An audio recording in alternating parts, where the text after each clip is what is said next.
Hello guys, നമസ്കാരം. എന്തൊക്കെയുണ്ട് വിശേഷം? സുഖമല്ലേ? ഞാനിപ്പോൾ ഉള്ളത് ഓസ്ട്രിയയുടെ തലസ്ഥാനമായ വിയന്നയിലാണ്. ഇന്നലെ രാത്രിയോടെ എത്തി. ഇന്ന് രാവിലെ കാഴ്ചകൾ കാണാൻ വേണ്ടി ഇറങ്ങി. നല്ല തണുപ്പാണ് അവിടെ, 4 ഡിഗ്രി സെൽഷ്യസ് ആണ്. നല്ല കാറ്റ് അടിക്കുന്നുണ്ട്, ഭയങ്കര തണുപ്പ്. അപ്പോൾ ഓസ്ട്രിയയെ പറ്റി പറയുകയാണെങ്കിൽ യൂറോപ്പിലെ ഏറ്റവും കൂടുതൽ ആളുകൾ വിസിറ്റ് ചെയ്ത രണ്ടാമത്തെ സിറ്റിയാണ് വിയന്ന. കലാപരമായും ചരിത്രപരമായും സാംസ്കാരികപരമായും ഒരുപാട് സവിശേഷതകളുണ്ട് വിയന്നക്ക്, ഓസ്ട്രിയക്ക്. ഒരു കാലത്ത് യൂറോപ്പിന്റെ സമ്പന്നത മുഴുവൻ കൈയാളിയിരുന്ന ഹാബ്സ്ബർഗ് ഫാമിലി ഇവിടെ നിന്നായിരുന്നു. അതുകൊണ്ട് തന്നെ അവരുണ്ടാക്കി വെച്ച ഒരുപാട് പാലസസ്, ഒരുപാട് കെട്ടിടങ്ങളുണ്ട് ഇവിടെ. അപ്പോൾ ഞാൻ 2 ദിവസം ഇവിടെ ഉണ്ട്. ഇവിടെ ഞാൻ കാണുന്ന കാഴ്ചകളൊക്കെ ഈ വീഡിയോയിലൂടെ നിങ്ങൾക്ക് കാണിച്ചു തരാം. അപ്പോൾ ലെറ്റ്സ് ഗോ, കാണാം.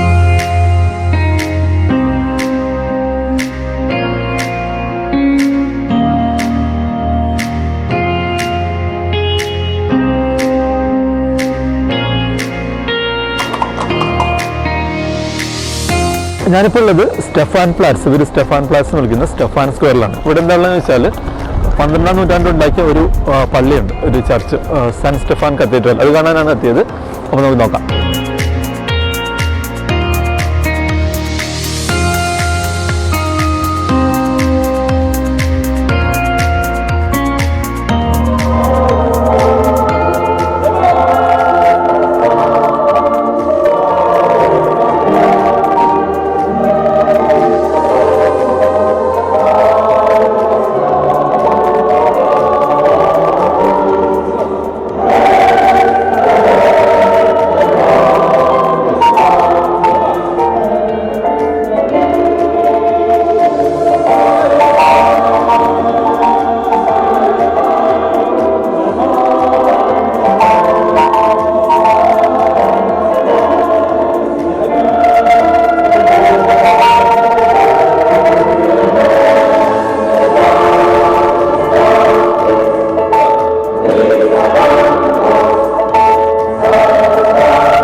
ഈ ചർച്ച് ടവറിന് മേലെ കയറാൻ 2 രീതിയിൽ പോകാം. ഒന്നുകിൽ സൗത്ത് ടവർ ആണെങ്കിൽ അതിൽ 360 സ്റ്റെപ്പ് കയറി കഴിഞ്ഞാൽ മേലെ എത്താൻ പറ്റും. അല്ലെങ്കിൽ നോർത്ത് ടവറിന് ലിഫ്റ്റ് ഉണ്ട്. ഇവിടുന്ന് 6 യൂറോ കൊടുത്താൽ ലിഫ്റ്റ് വഴി മേലേക്ക് എത്താൻ പറ്റും. മേലെത്തി കഴിഞ്ഞാൽ വിയന്ന സിറ്റിയുടെ അടിപൊളി ഒരു വ്യൂ ഉണ്ട്. അപ്പോൾ നമുക്ക് പോയി നോക്കാം. ഞാൻ ലിഫ്റ്റ് വഴിയാണ് പോകാൻ പോകുന്നത്. കാരണം ഇപ്പോൾ രാവിലെ തന്നെ 360 സ്റ്റെപ്പ് കയറാൻ പറഞ്ഞാൽ ബുദ്ധിമുട്ടാണ്. അതുകൊണ്ട് ലിഫ്റ്റ് വഴിയാണ് പോകാൻ പോകുന്നത്. ടിക്കറ്റ് എടുക്കാൻ പറ്റുന്ന നോക്കാം. അപ്പോൾ നോർത്ത് ടവറിന് മേലെത്തി ഒരു അടിപൊളി വ്യൂ തന്നെയാണ് ഇവിടുന്ന്. വിയന്ന സിറ്റിൻ്റെ മുഴുവനായിട്ടുള്ളൊരു വ്യൂ ഉണ്ട്. പ്രശ്നം ഭയങ്കര കാറ്റ്, ഭയങ്കര തണുപ്പ്, നിൽക്കാൻ പറ്റുന്നില്ല. അതൊരൊറ്റ പ്രശ്നം മാത്രമേ ഉള്ളൂ. പക്ഷെ അടിപൊളി വ്യൂ ആണ്. കാണിച്ചു തരാം വ്യൂ.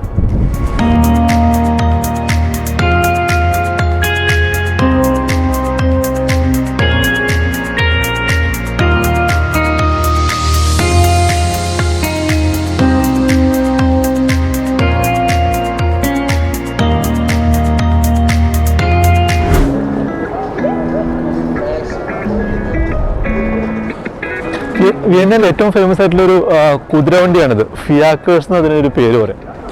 1860നും 1900 ഇടയ്ക്ക് ഏകദേശം 1000ഓളം ഫിയാക്കേഴ്സ് ഉണ്ടായിരുന്നു എന്നാണ് പറയപ്പെടുന്നത്.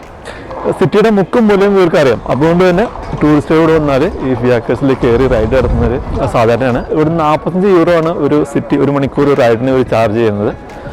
ഒരു 5-6 പേർക്ക് കയറാൻ തോന്നുന്നു ഇതിൽ.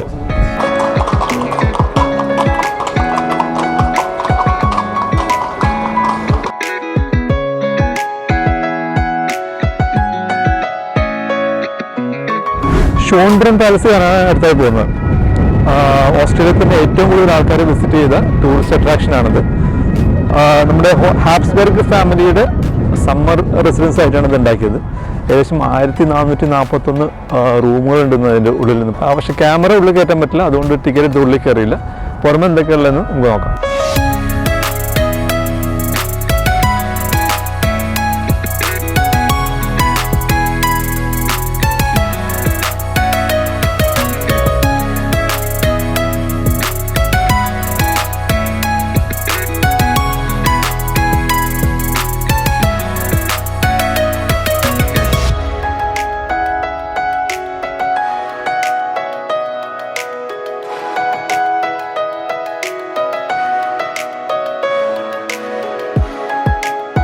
ഇവിടെ ഇപ്പോൾ ഓട്ടം സീസണാണ്. വിൻ്റർ സ്റ്റാർട്ട് ചെയ്യുന്നതിന് മുന്നോടിയായിട്ട് വരുന്നതാണ് ഓട്ടം സീസൺ. അതിൻ്റെ ഇലകളൊക്കെ പഴുത്ത് കൊഴിയുന്ന സമയമാണ്. ഈ സീസണിൽ ഇലകളൊക്കെ ഇതേമാതിരി പഴുത്ത് കൊഴിഞ്ഞ് പോവും. വിൻ്ററിലാകുമ്പം ഈ മരത്തിലൊന്നും വിലകളൊന്നും ഉണ്ടാവില്ല, വെറും സ്ട്രക്ചർ മാത്രമേ ഉണ്ടാവുള്ളൂ. പിന്നെ അത് മഞ്ഞൊക്കെ മൂടി നല്ല ഭംഗിയായിരിക്കും കാണാൻ. ഇപ്പോൾ തന്നെ നല്ല ഭംഗിയുണ്ട് കാണാൻ, നല്ല ഈ ഫുൾ യെല്ലോ ഫുൾ മഞ്ഞ കളറായി നിൽക്കുന്നത്, നല്ല ഭംഗിയുണ്ട് കാണാൻ.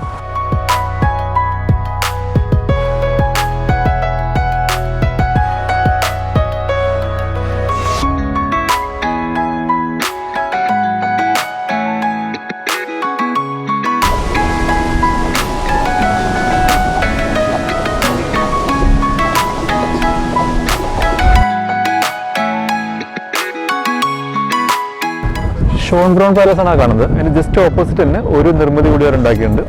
ഇതാ ഈ സംഭവം, ഇത് ഗ്ലോറിയറ്റ എന്നാണ് ഇവർ അതിന് പറയുക. അതിൻ്റെ പേര് ഗ്ലോറിയറ്റ എന്നാണ്. ഇതാണ് ഈ ഷോൺ ബ്രൗൺ പാലസിൻ്റെ അതിന് ചുറ്റുപാടുള്ള ഗാർഡനിലും അവസാനമായിട്ട് ഉണ്ടാക്കിയ ബിൽഡിംഗ്. 1775 ഇത് ഉണ്ടാക്കിയത്. മെയിനായിട്ട് ഇവിടെ നിന്ന് നോക്കിയാണെങ്കിൽ ഒരു പാലസും ഷോൺ ബ്രൗൺ പാലസും അതിന് ചുറ്റുപാടുള്ള ഗാർഡനും കാണാൻ വേണ്ടിയിട്ടാണ് ഇത് ഉണ്ടാക്കിയത്. ഒന്ന് കയറി നോക്കാം ഉള്ളിൽ എന്തെങ്കിലും ഉണ്ടോ.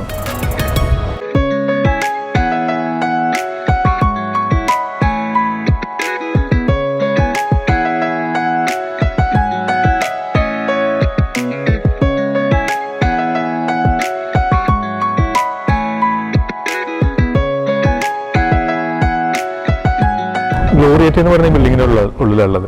ഈ വിയന്നയുടെ പ്രത്യേകത ശ്രദ്ധിച്ചതെന്ന് വെച്ചാൽ നമ്മൾ എന്ത് ടൂറിസ്റ്റ് അട്രാക്ഷൻ്റെ മേലെ കയറണമെങ്കിലും അല്ലെങ്കിൽ എന്ത് ടൂറിസ്റ്റ് അട്രാക്ഷൻ്റെ ഉള്ളിൽ പോകണമെങ്കിലും അത് നമ്മൾ ഫീസ് കൊടുക്കണം. ഈ ഒരു ഗ്ലോറിയറ്റ് എന്ന് പറഞ്ഞ ഈ ഒരു കവാടത്തിൻ്റെ ഉള്ളിൽ കയറാനല്ല മേലെ കയറാൻ ഒരു ചാർജ് ചെയ്യുന്നത് 4 യൂറോ ആണ്.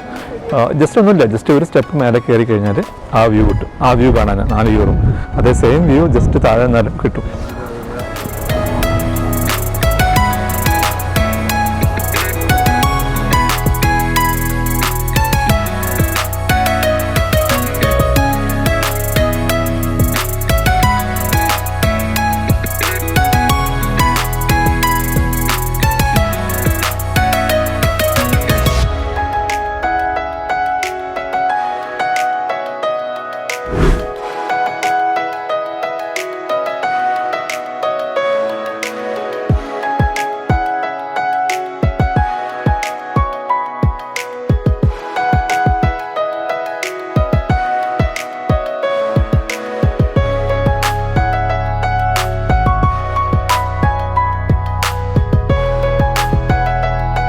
ഹുണ്ടർവാസർ ഹോസ് എന്ന് പറഞ്ഞ അപ്പാർട്ട്മെന്റ് ബിൽഡിങ്ങിന്റെ ബാക്കിലുള്ളത്. ഫ്രെഡറിക് ഹുണ്ടർ ഹോസ് എന്ന് പറഞ്ഞ ആൾ 1985 ഇതിന്റെ പണി പൂർത്തിയാക്കിയത്. പ്രകൃതിയും മനുഷ്യനുമായിട്ട് എങ്ങനെ ഇണങ്ങി ജീവിക്കുക എന്നുള്ളതിന്റെ ഉദാഹരണമാണ് പോലും അദ്ദേഹത്തിന്റെ ബിൽഡിങ്ങുകളൊക്കെ. ഇങ്ങനെ ഈ ഷേപ്പിലാണ് ഉണ്ടാക്കുക. പല ഒരു പ്രത്യേക ഷേപ്പൊന്നും ഉണ്ടാവില്ല, പല ഡിസൈനിൽ ജനൽ വാതിലൊക്കെ പല ഷേപ്പിലുള്ളത്. പിന്നെ ഇങ്ങനെ ഒരുപാട് മരങ്ങളൊക്കെ വെച്ച് പിടിപ്പിച്ചിട്ട് വള്ളികളൊക്കെ പടർത്തിയിട്ട് ഈ കോലത്തിലാകും. കുറേ ബിൽഡിംഗ് അദ്ദേഹം ഉണ്ടാക്കിയിട്ടുണ്ട്. അദ്ദേഹത്തിന്റെ ഈ നിർമ്മാണ ശൈലിയാണ് അദ്ദേഹത്തെ പ്രശസ്തനാക്കിയത്.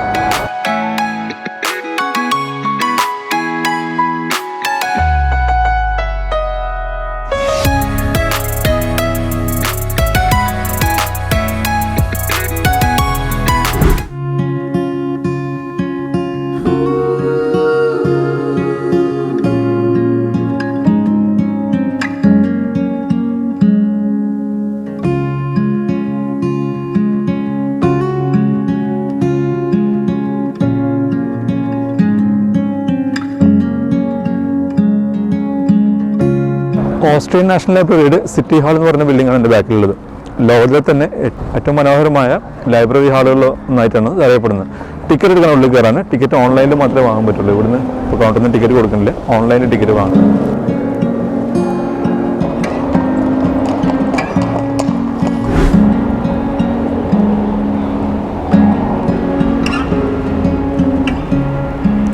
നാഷ് മാർക്കറ്റ് എന്നൊരു മാർക്കറ്റിൻ്റെ ഉള്ളത്. ഇത് ഓസ്ട്രേലിയയിൽ തന്നെ ഏറ്റവും വലുതും പഴക്കമുള്ളതും ഏറ്റവും കൂടുതൽ ടൂറിസ്റ്റുകൾ സന്ദർശിക്കുന്ന ഒരു മാർക്കറ്റാണ്. 1600 മുതൽ ഇതിവിടെ പ്രവർത്തിക്കുന്നുണ്ടെന്ന് പറയണം. അന്നോടെ പാല് മാത്രം വിറ്റുകൊണ്ടിരുന്നൊരു മാർക്കറ്റാണ്. പിന്നെ അതിങ്ങനെ വിപുലീകരിച്ച് ഈ കാണുന്ന കുളത്തിലായി 1.5 കിലോമീറ്റർ ദൂരത്തിൽ ഇതിങ്ങനെ വ്യാപിച്ച് കിടക്കുന്നുണ്ട്. 1.5 കിലോമീറ്റർ ദൂരത്തിൽ 2-3 ലൈനായിട്ട് നല്ല ഭംഗിയുണ്ട് കാണാൻ. വലിയ ബിൽഡിംഗ് ഒന്നുമല്ല, ചെറിയ ചെറിയ ബിൽഡിങ്ങുകൾ. അതും ഒരുപാട് പഴക്കമുള്ളതല്ല. അപ്പോൾ ആ ഒരു കാലത്തെ കെട്ടിടം ഉണ്ടാക്കുന്ന രീതിയിലാണ് ഉണ്ടാക്കിയത്. ഒരു 3-4 ലൈനായിട്ട് അങ്ങനെ ഒരുപാട് കടകൾ 2 ഭാഗത്ത് 1.5 കിലോമീറ്റർ ദൂരത്തിൽ ഇങ്ങനെ വ്യാപിച്ച് കിടക്കും. ഇന്ന് സൺഡേ ആയതുകൊണ്ട് ഒരുപാട് കടകളൊന്നും തുറന്നിട്ടില്ല. കുറച്ച് ഹോട്ടൽസ് മാത്രമേ തുറന്നിട്ടുള്ളൂ, ബാക്കി ക്ലോസ്ഡ് ആണ്.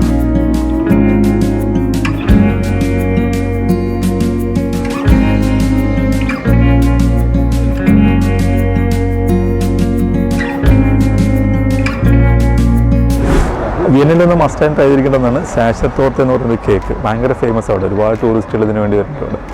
ഒറിജിനൽ സാഷർ തോർത്ത് കിട്ടാണ് ഈ സാഷർ ഹോട്ടൽ എന്ന് പറയുന്ന ഹോട്ടൽ, അതിൻ്റെയാണ് ഒറിജിനൽ സാഷർ തോർത്ത് കിട്ടുക. അവിടെയാണ് ഇപ്പോൾ നിൽക്കുന്നത്. ഭയങ്കര വരിയാണ്, നിന്ന് നോക്കുക, എത്ര ടൈം എടുക്കുന്ന അറിയില്ല, കയറി നോക്കട്ടെ.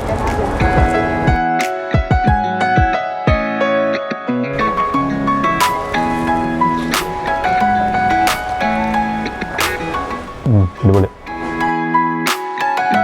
ഇതിൽ കാര്യം കാണാൻ പറ്റും, എല്ലാ ബിൽഡിങ്ങും ഒരേ ഹൈറ്റ് ആയിരിക്കും. അതിവിടെ ഓസ്ട്രിയൻ ഗവൺമെൻറ് റൂളാണ് പോലും, ഒരേ ഏരിയയിൽ ഒരേ ഹൈറ്റിലെ ബിൽഡിംഗ് മാത്രമേ പറ്റുള്ളൂ.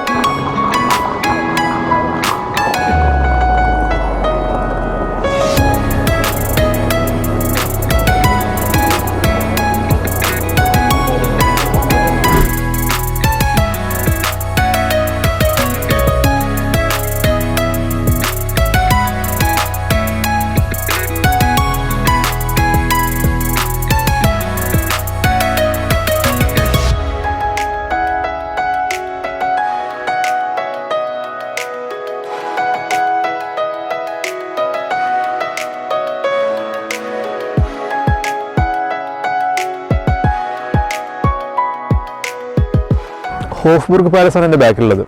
6 പതിറ്റാണ്ടോളം ഓസ്ട്രിയ അടക്കി ഹാബ്സ്ബർഗ് ഫാമിലിയുടെ വിൻ്റർ റെസിഡൻസ് ആണ്. നമ്മൾ നേരത്തെ കണ്ട ഷോൺഡോൺ പാലസ് സമ്മർ റെസിഡൻസ് ആണെങ്കിൽ ഇത് വിൻ്റർ റെസിഡൻസ് ആണ്. ഇപ്പോൾ ഇത് ഓസ്ട്രിയൻ പ്രസിഡന്റിൻ്റെ ഔദ്യോഗിക വസതിയാണ്.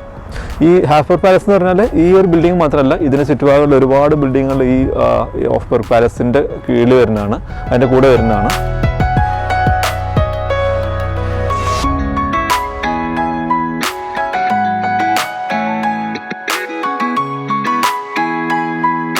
ഒരു 59 ഏക്കറോളം വ്യാപിച്ചിടക്കുകയാണ് ഈ ഹോഫ്സ്ബർഗ് പാലസ് എന്ന് പറഞ്ഞാൽ. ഇതും ഇതിൻ്റെ ചുറ്റുപാടുള്ള കെട്ടിടങ്ങളും ഏകദേശം 18 ഗ്രൂപ്പ് ഓഫ് ബിൽഡിങ്സ് ഉണ്ടെന്ന് പറഞ്ഞു. 18 ഗ്രൂപ്പ് ഓഫ് ബിൽഡിങ്സ് ഉണ്ട് ഇതിൻ്റെ ചുറ്റുഭാഗം. ഏകദേശം ഈ ഗ്രൂപ്പ് ബിൽഡിങ്ങിൽ ഒന്നായിട്ട് 2600 റൂമുകൾ. മരിയ തെരേസയുടെ പ്രതിമയാണ് എൻ്റെ ബാക്കിൽ. അവർ മാത്രമല്ല, അവരുടെ മന്ത്രിസഭയിൽ ഉണ്ടായിരുന്ന മറ്റ് പ്രമുഖരായ പല വ്യക്തികളുടെയും പ്രതിമ അതോടുകൂടിയുണ്ട്. മരിയ തെരേസ എന്ന് പറയുമ്പോൾ 1740 മുതൽ 1780 വരെ ഓസ്ട്രിയ ഭരിച്ചിരുന്ന കരുത്തയായ ഒരു ഭരണാധികാരിയായിരുന്നു. അവരുടെ ഭരണകാലഘട്ടം എന്ന് പറയുന്നത് ഓസ്ട്രിയയുടെ ചരിത്രത്തിലെ സുവർണ്ണ കാലഘട്ടം എന്നാണ് അറിയപ്പെടുന്നത്. ഒരുപാട് ഭരണപരിഷ്കാരങ്ങൾ ഓസ്ട്രിയയുടെ ഈ കാണുന്ന രീതിയിൽ സമ്പന്നമാക്കിയത് അവരുടെ ഭരണകാലത്താണ്. ഈ മരിയ തെരേസയ്ക്ക് 16 മക്കളായിരുന്നു ഉണ്ടായിരുന്നു പോലും. അപ്പോൾ അവരെ പറ്റി കൗതുകരമായ ഒരു വാർത്ത വായിച്ചത്, ഈ 16 വർഷം അവർ ഭരിച്ച, ഈ 40 വർഷം അവർ ഭരിച്ച കാലഘട്ടത്തിൽ അവരെ കാണുമ്പോൾ ഒന്നുകിൽ അവർ ഗർഭിണിയായിരിക്കും, അല്ലെങ്കിൽ അവരുടെ കൂടെ ചെറിയ കുട്ടിയുണ്ടായിരിക്കും എന്നാണ്. വേറൊരു കാര്യമുള്ളത്, ഈ മറ്റുള്ള രാജ്യങ്ങളൊക്കെ തൊട്ടടുത്ത രാജ്യങ്ങളെ ആക്രമിച്ച് സാമ്രാജ്യം വലുതാക്കുകയാണെങ്കിൽ ഇവർ ചെയ്തത് അവരുടെ മക്കളെ അടുത്തുള്ള രാജ്യങ്ങളുമായി വിവാഹം കഴിപ്പിച്ചിട്ട് അങ്ങനെ ഒരു ബന്ധം ഉണ്ടാക്കി അവർ സാമ്രാജ്യം വലുതാക്കുകയാണ് ചെയ്തത്.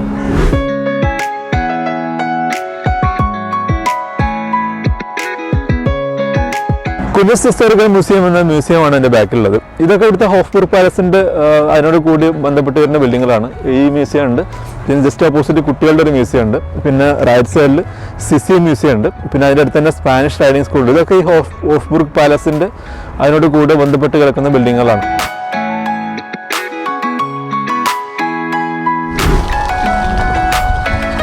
വോൾസ്ഗാർഡ് എന്ന് പറയുന്ന പാർക്കിലാണുള്ളത്. വോൾസ്ഗാർഡ് എന്ന് ഇംഗ്ലീഷിൽ പറഞ്ഞാൽ പീപ്പിൾസ് പാർക്ക് എന്നാണ്. ഇത് തുറന്നത് 1803 പക്ഷേ 1823 അത് പൊതുജനങ്ങൾക്ക് വേണ്ടി തുറന്നു കൊടുത്തത്. ഒന്ന് കയറി നോക്കാം.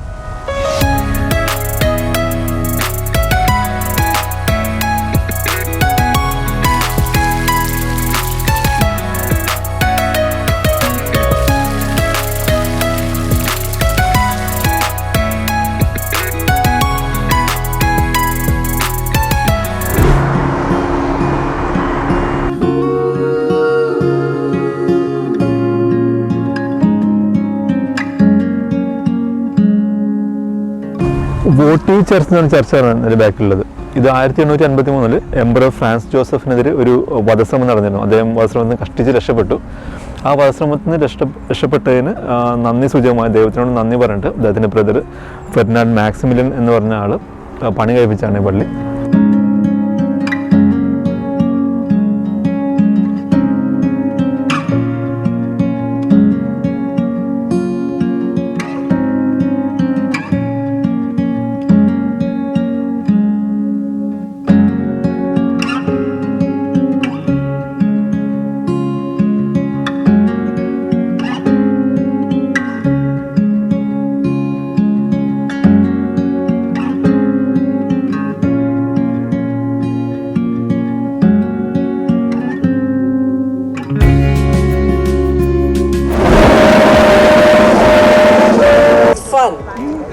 aspects of Filipino culture and of being Filipino. Philippine Austria റിലേഷൻഷിപ്പിന്റെ 80ാമത് വാർഷികം ആഘോഷിക്കാനുണ്ട് ഫിലിപ്പിനോ കമ്മ്യൂണിറ്റി. ഒരുപാട് ഫിലിപ്പിനോസ് ഉണ്ട് ഇവിടെ ഓസ്ട്രിയയിൽ.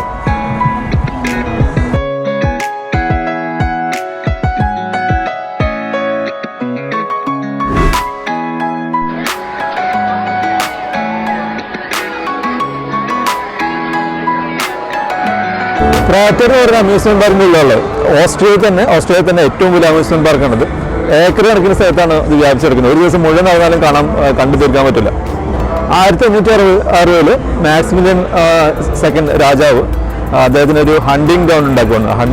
മൃഗങ്ങളെ വേട്ടയാടാൻ വേണ്ടി വാങ്ങിയതാണ് ഒരു ഹണ്ടിങ് ഗ്രൗണ്ട്. അപ്പം അദ്ദേഹം അത് പബ്ലിക്കിനെ കടത്തില്ലായിരുന്നു ഉള്ളിലേക്ക്. പബ്ലിക്കിന് നിരോധനം ഉണ്ടായിരുന്നുള്ളിൽ. പിന്നെ 1766 അന്നത്തെ ജോസഫ് സെക്കൻഡ് രാജാവ് പബ്ലിക്കിന് വേണ്ടി തുറന്നു കൊടുത്ത്.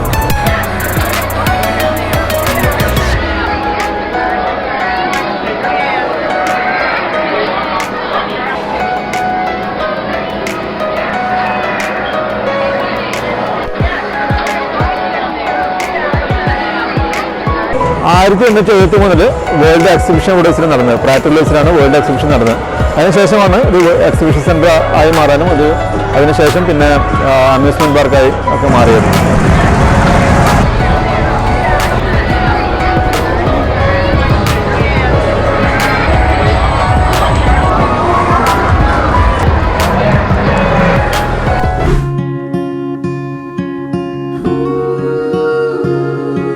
വിയന്ന സ്റ്റേറ്റ് ഓപ്പറയാണ് എൻ്റെ ബാക്കിലുള്ളത്. ലോകത്തിൽ തന്നെ ഏറ്റവും വലിയ ഓപ്പറകളിലൊന്നാണ്. ഏകദേശം 1710 സീറ്റുകളുണ്ട് ഇതിൽ. ഇത് ഉണ്ടാക്കാൻ തുടങ്ങിയത് 1861 1869 വരെ 8 വർഷത്തിന് അതിന് പണി പൂർത്തിയായത്. ഇവിടുത്തെ ഈ റോഡിന് റിംഗ് സ്ട്രോസ് എന്ന് പറയാം. ഈ റിംഗ് സ്ട്രോസിൽ ഉള്ള ഏറ്റവും വലിയ മേജർ ബിൽഡിംഗ് ആണ് ഓപ്പറ.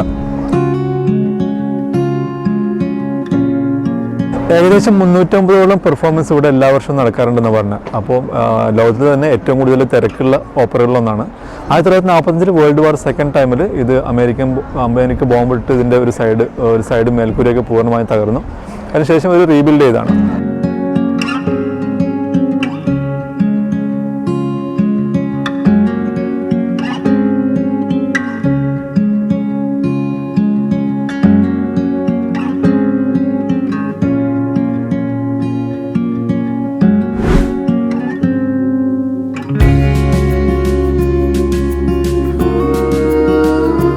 ഓപ്പറ ഹൗസിന് ജസ്റ്റ് ഓപ്പോസിറ്റിനാണ് ആൽബർട്ടീന എന്ന് പറഞ്ഞ ഈ മ്യൂസിയം.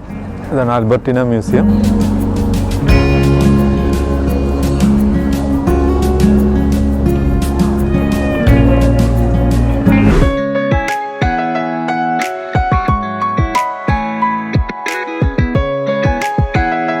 ബെൽവിഡിയർ പാലസ് കാണാനാണ് അടുത്തായിട്ട് പോകുന്നത്. ബെൽവിഡിയർ കോംപ്ലക്സ് എന്ന് പറയുമ്പോൾ 2 ബിൽഡിങ്ങുകളാണ്. ഒന്ന് അപ്പർ ബെൽവിഡിയർ, പിന്നെ ലോവർ ബെൽവിഡിയർ. ഇത് പ്രിൻസ് യൂജിയൻ അദ്ദേഹത്തിൻ്റെ സമ്മർ റെസിഡൻസ് ആയിട്ട് ഉണ്ടാക്കിയാണ്. ഒരു വലിയ ഗേറ്റ് കടന്ന് വരുമ്പോൾ ഫസ്റ്റ് തന്നെ കാണുന്നത് നമുക്ക് അപ്പർ ബെൽവിഡിയർ പാലസ് ആണ്. അപ്പർ ബെൽവിഡിയർ ബിൽഡിംഗ് ആണ്. ഞാൻ കാണിച്ചു തരാം.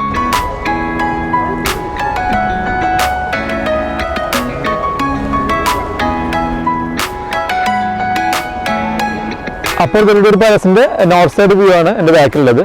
അതിന് നേരെ ഇങ്ങനെ തിരിഞ്ഞുകയാണെങ്കിൽ നേരെ തിരിഞ്ഞാൽ ആ കാണാണ് ലോവർ ബെൽവിഡിയർ പാലസ്. അങ്ങോട്ട് പോവാം.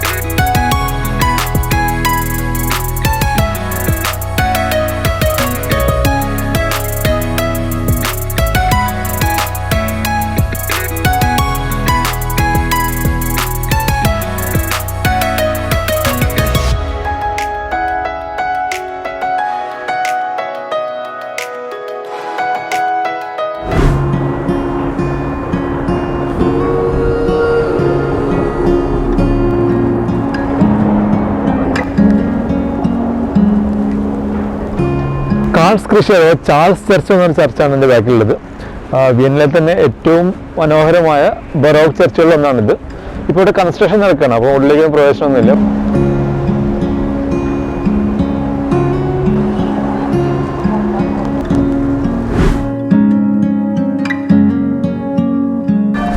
അപ്പോൾ ഇതാണ് വിയന്ന. ഇതൊരിക്കലും വിയന്നയിലെ മുഴുവൻ ടൂറിസ്റ്റ് അട്രാക്ഷൻസ് ഇതിൽ കാണിച്ചില്ല. എനിക്ക് 2 ദിവസം കൊണ്ട് പോയി കാണാൻ പറ്റിയ കാര്യങ്ങൾ മാത്രമേ ഇതിൽ കാണിച്ചിട്ടുള്ളൂ. ഇവിടെ വിയന്ന മുഴുവൻ നടന്ന് കാണണമെങ്കിൽ ചുരുങ്ങിയത് ഒരാഴ്ചയെങ്കിലും വേണ്ടി വരും. അത്രത്തോളം പാലസുകളും മ്യൂസിയങ്ങളും മറ്റ് ടൂറിസ്റ്റ് അട്രാക്ഷൻസും ഉണ്ട് ഇവിടെ. ഇവിടുത്തെ മ്യൂസിയങ്ങൾ 100ഓളം മ്യൂസിയങ്ങളുണ്ടെന്ന് പറയുന്നത്. അതുകൊണ്ട് തന്നെയാണ് പിന്നെ വിയന്നയെ ഓപ്പൺ എയർ മ്യൂസിയം എന്ന് വിളിക്കുന്നത്. അപ്പോൾ വീഡിയോ ഇഷ്ടപ്പെട്ടിട്ട് ലൈക്ക് ചെയ്യുക, കമൻറ്റ് ചെയ്യുക, സബ്സ്ക്രൈബ് ചെയ്യുക. അടുത്ത വീഡിയോ കാണാം.